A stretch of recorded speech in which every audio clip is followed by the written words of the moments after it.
Good afternoon, everyone, and thank you for tuning in for today's spirituality talk.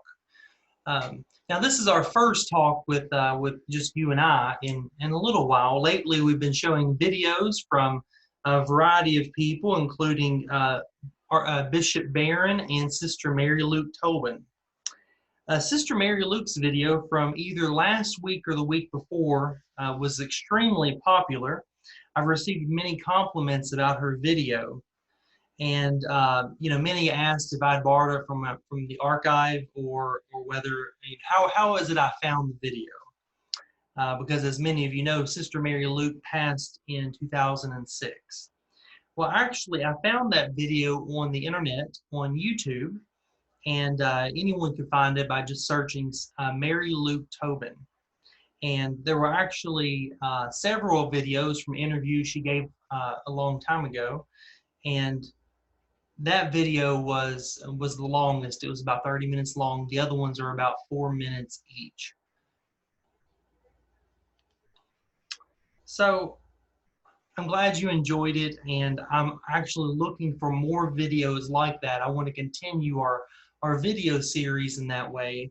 And I'd like to continue with the theme of Vatican II and see if I can find a few more discussions on the internet about that. What I would like to talk to you today about is, really our spirituality for next week. If you, when you get the calendar, it will say Exposition Thursday at 3 o'clock, and we are going to return to doing a Eucharistic exposition like we did prior to COVID-19. As many of you remember, back in March, really, I guess everything kind of got interrupted with that. But we routinely had exposition on the first Thursday of every month. And when we were looking at the beginning of this video series, when we were looking at virtual opportunities for worship, to be honest, I didn't really consider virtual Eucharistic exposition to be an option. I don't think normally, I know I wouldn't, I don't think most people would peg Eucharistic exposition, benediction, and adoration to be, internet ministry kind of forms of worship. I don't think many people would, but one thing about faith is that faith is constantly renewing itself and rediscovering, and faith finds a way is really what I'm trying to say, and I guess that's the topic of this talk today: is that faith finds a way, even during these times of COVID-19, when everything is disrupted. Somehow our faith life continues to come back in new ways, exciting ways, and in different ways. So we're always finding different ways to worship. Interestingly, although like I said, most wouldn't peg exposition and adoration to be internet ministries really. Since COVID-19, however, there's been an explosion of various churches across the internet offering this as a form of worship. And it seems that, faith has found a way, even during a difficult time when people can't physically receive communion, going back to that Middle Age format of what they call ocular communion, communion with the eye, is sort of what seems to be kind of redeveloping. Regardless of the situations we find ourselves in, even times we may feel the most distant from God, from the church, or from community as a whole, somehow even in those days and those times, faith still finds a way. And it seems that our faith often emerges from its mustard seed in miraculous and exciting ways. So if you think back to the beginning of COVID, which I think all the changes that happened here were somewhere around March the 10th or something like that. I don't really remember the exact date, but I think that was somewhere in the middle of March, March 10th, March 15th, or something like that is when all of this kind of began for us.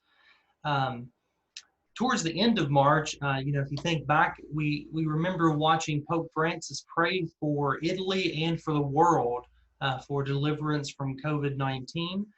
And as when we were all still struggling with the gravity of what that meant, And we saw Pope Francis praying in the rain and giving a reflection on the Gospel of Mark. And in a very moving way, he prayed in adoration before the Blessed Sacrament in the rain for a good 20 or 30 minutes. I don't remember from the top of my head what it was, but it was very moving to see faith displayed in that way. So the scripture that Pope Francis read on that day, which I will read too, comes from the Gospel of Mark. Jesus stills a storm. On that day when evening had come, he said to them, "Let us go across to the other side." And leaving the crowd behind him, they took with him the boat, just as it was. Other boats were with him. A great windstorm arose, and the waves beat into the boat, so that the boat was already being swamped. But he was in the stern, asleep on the cushion. They woke him up and said to him, "Teacher, do you not care that we are perishing?" Jesus woke up and rebuked the wind and said to the sea, "Peace, be still." The wind ceased, and there was a dead calm. Jesus said to them, "Why are you afraid? Have you still no faith?" And they were filled with great awe and said to one another, "Who is this, that even the wind and sea obey?" That is from the Gospel of Mark, and that is the reflection, or that's the Gospel that Pope Francis read when he did those prayers for the world.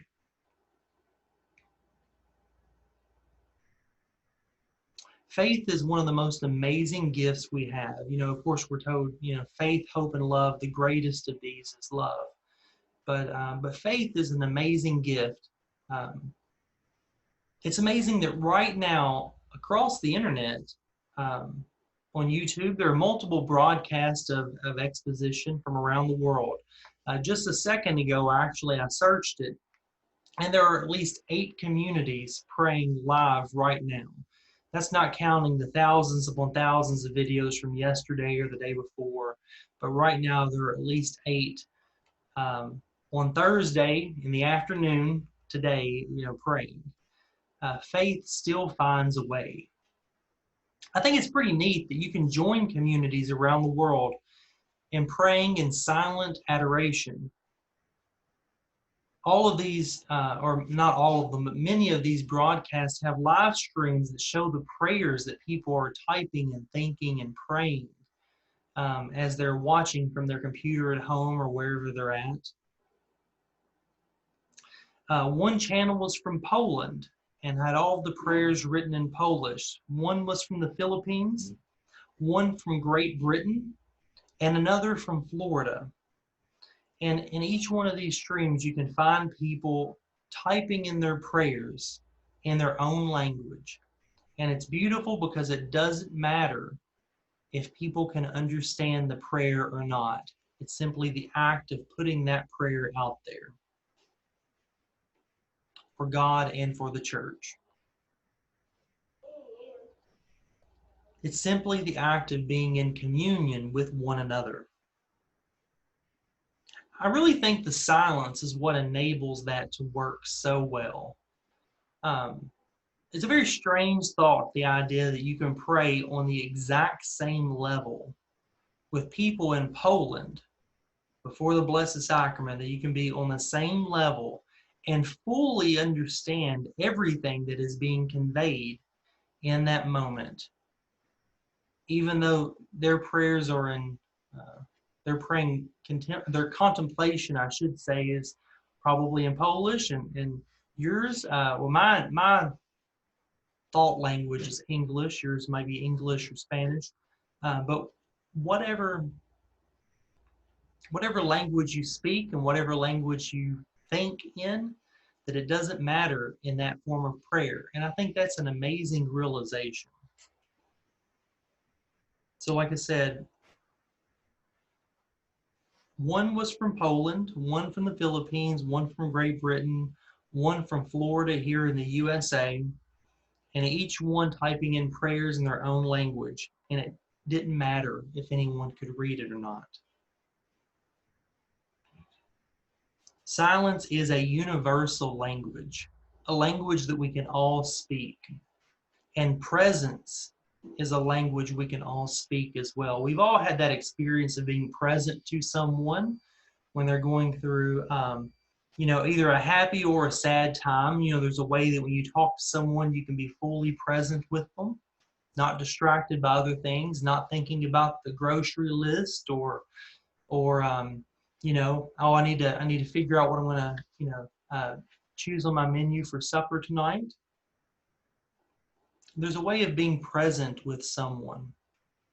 And that language too, like silence, is universal.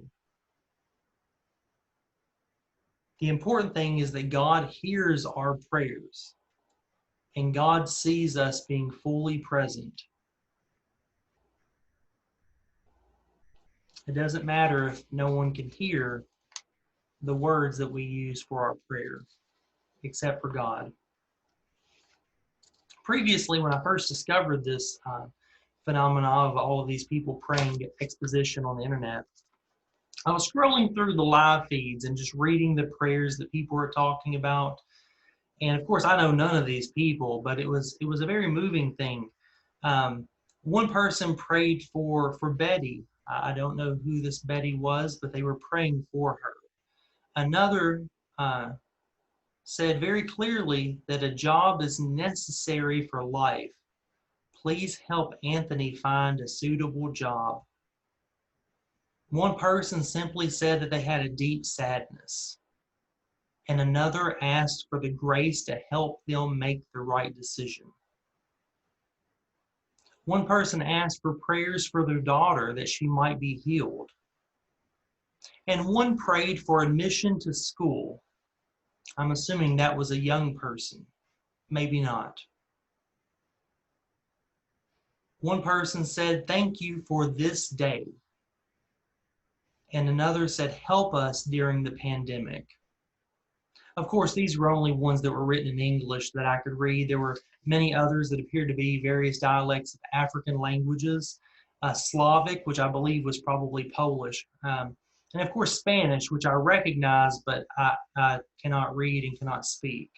There were so many languages present. It's important for us, I think, to remember that parishes and religious orders, many have been able to resume Mass and many have not.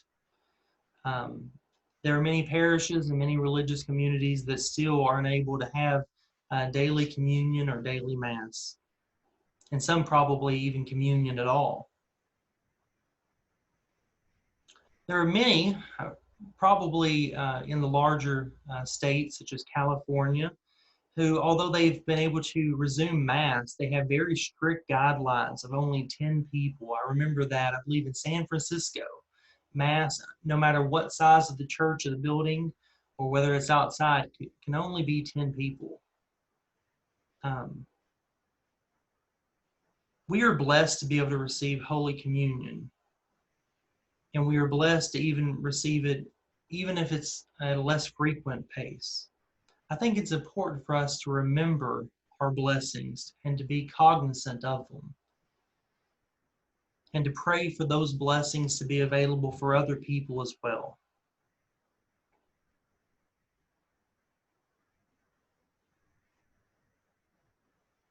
Next week will be the first Thursday of the month, and so we will broadcast from one of these churches around the world. I won't know which one it is, and I won't know what language it is, etc. But we will broadcast a live exposition and adoration from one of these churches around the world. Probably because of the screen formatting, you won't be able to see the various languages people are typing in, because I don't know if we have that ability to show that too. But know when you're praying with us, and I invite all of you certainly to pray exposition with us Thursday at 3 o'clock next week.